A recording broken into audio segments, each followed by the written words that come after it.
So, like I was saying,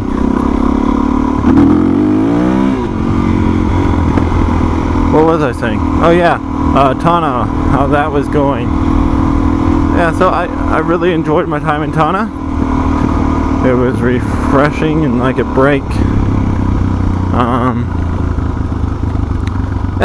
We also went up the volcano. Got to check that out. That is really cool. I can honestly say I've never done anything in my life like standing on the side of a volcano. Whoa. Wow, standing on the side of a volcano, it's just crazy when it erupts. It's like an explosion right in front of you and the lava's flying everywhere. You feel the heat from the lava. Whoa. And they have there's like no rules up there because it's, it's something in Vanuatu. They don't have all the restrictions. It's not like a normal country. A normal country, they probably, like a first world country. Not that Vanuatu is not normal, but, they're still a little rustic. In a first world country, they probably wouldn't even let you up on the rim of it. And if they did, they'd have to wait until it was like a number 1 on the dormant scale. Or, well, I don't know what scale it is, but they do have a scale for it, and they can tell. Number 1 is pretty dormant. Like, well, I don't know if that's the right word, but it's not very active. Number 2 is, getting pretty active. Number 3 is bad. And then 5 is like, rocks flying out of the sky, killing people from miles away. So, yeah, and they just don't really care. So, we went up there the first night. That was pretty awesome. And then we got to go up there a second time. And since we're NGO, we got up there for like $10 a person the second time. So it was great. And then they actually let Matt and I, well, they were going to let Matt, Jono, and I all hike back, like hike down the side of the volcano, which it's all like ash. It's, like sand.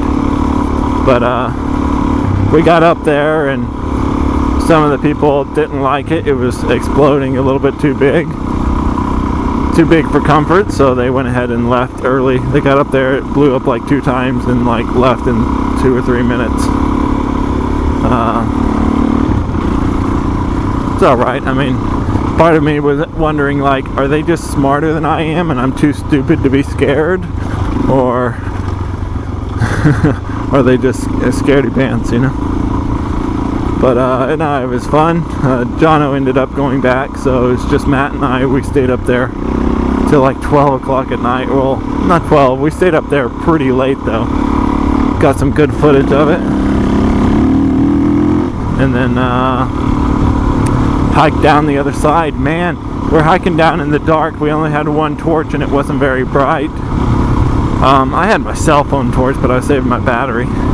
And it was like, I don't know if I've ever walked down for so long. We just kept on walking and walking, and it looked like, because the torch was so dim, we kept shining out there and we kept on thinking, oh, we're almost there. But we just kept on walking down and down. So after like 30 minutes of walking down, and it's like the way you're walking down, like the back of your legs touching. And since it's sand, you can go pretty quick. I actually did it all barefoot.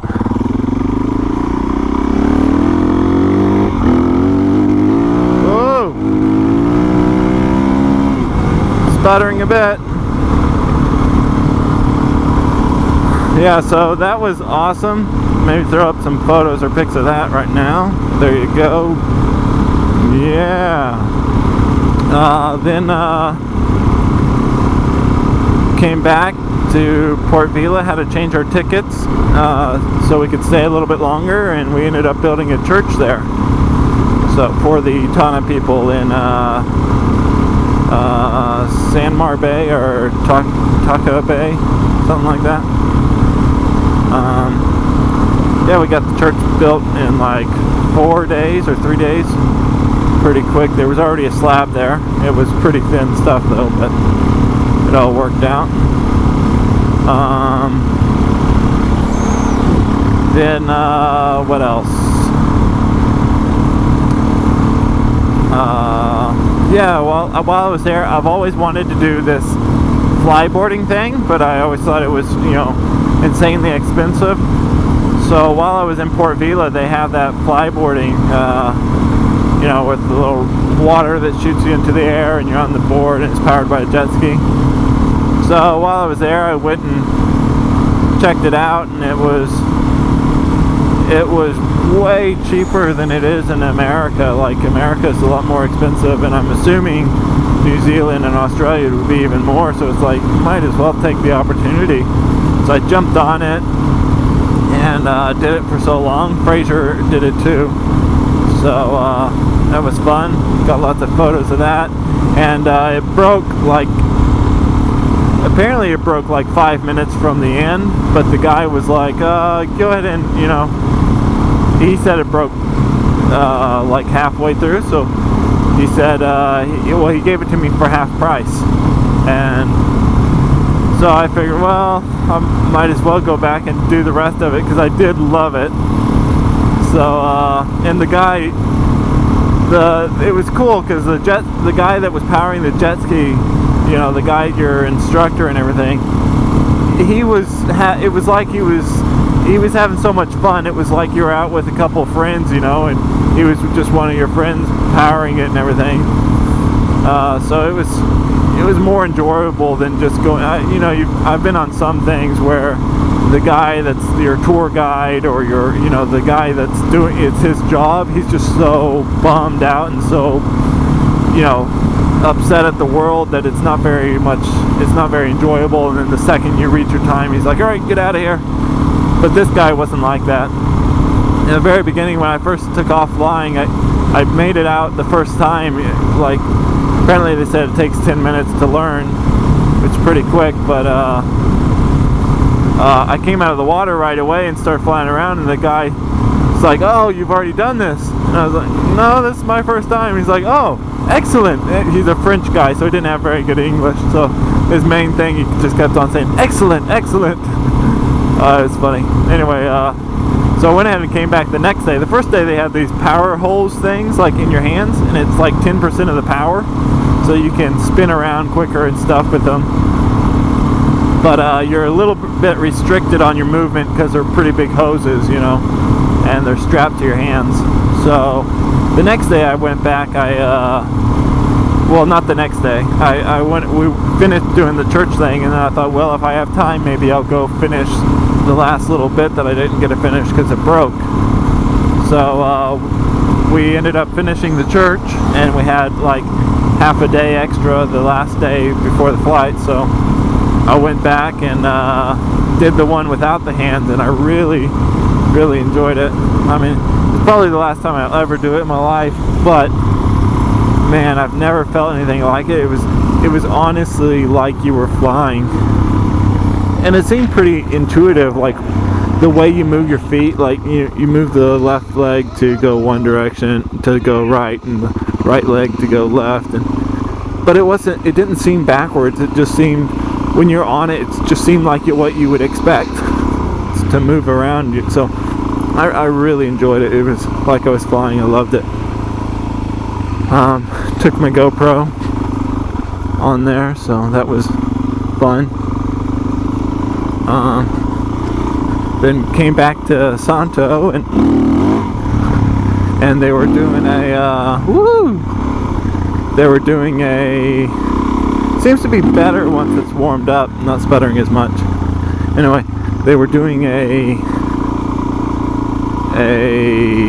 rodeo, the rodeo that they did last year, that some miraculous way I won first place for bull riding.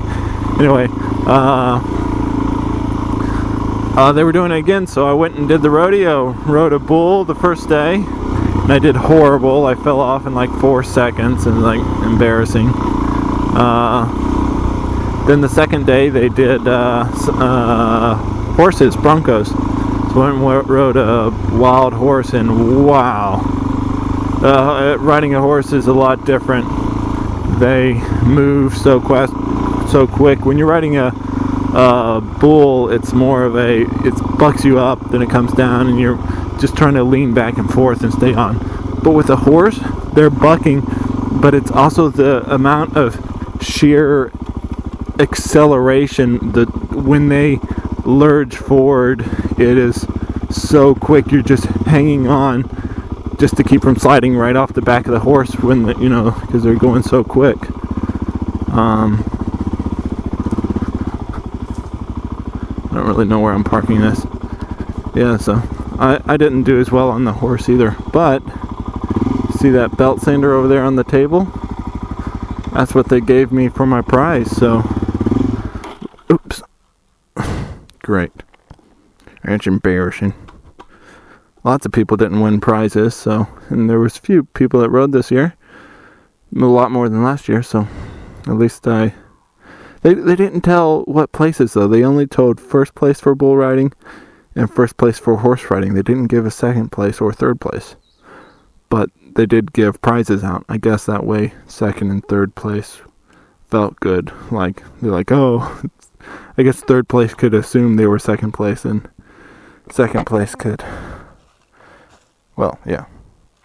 Anyway, so they gave me a pretty nice belt sander, a lot nicer than the one we have here. One we've had here broke several times and I had to fix it. The contacts and the trigger keep fouling up. Anyway, so we have a nice belt sander just in time because I'm supposed to build a pulpit for church. The old ones just got completely eaten apart with termites, so yeah. Something good came out of riding the horses. Oh, and the horse did kill I fell on my rib.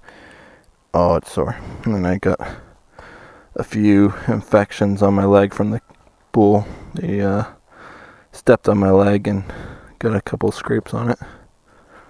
Anyway, alright, I guess that's the end of the video today.